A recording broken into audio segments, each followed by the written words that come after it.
Republicans, eyeing midterms, hold messaging vote on deficits.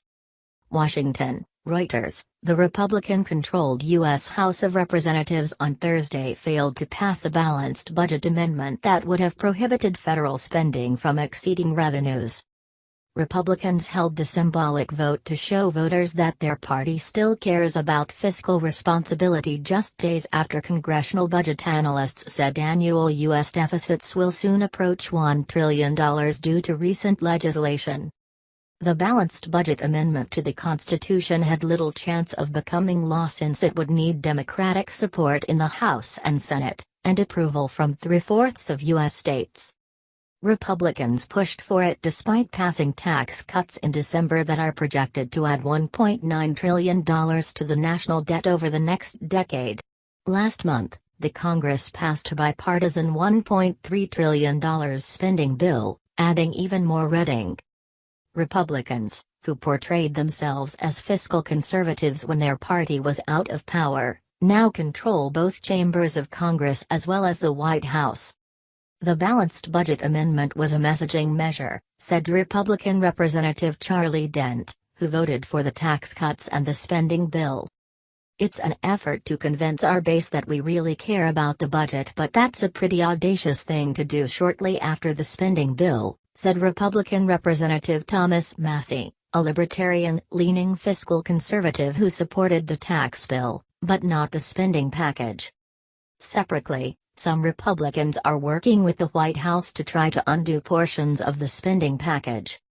Representative John Yarmuth, the top Democrat on the House Budget Committee, said on Thursday that the balanced budget amendment was a stunt to give Republicans political cover for their deficit-exploding tax scam.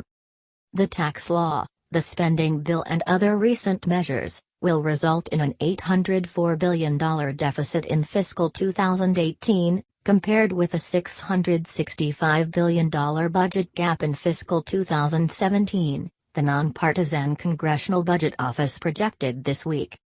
If it ends up costing what has been laid out here, it could well be one of the worst votes I've made, Republican Senator Bob Corker, a fiscal conservative, said of the tax law at a hearing on the CBO report. Corker is not seeking re-election.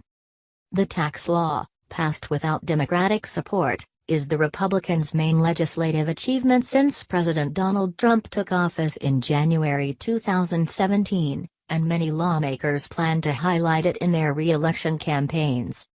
Democratic strategist Jesse Ferguson, who advises groups opposed to the tax law, said voters are aware of how fiscally reckless Washington is and they're increasingly realizing it's Republicans to blame. House Speaker Paul Ryan, who cultivated a reputation as a fiscal conservative, said on Wednesday he would not seek re-election, dealing a blow to fellow Republicans and Trump ahead of fast-approaching congressional elections. But Republican consultant Whitaker said the tax cut bill does give Republicans something concrete to campaign on, while deficits are an abstract issue. It really depends on the state or the district, Ayers said, of whether deficits concerns will matter.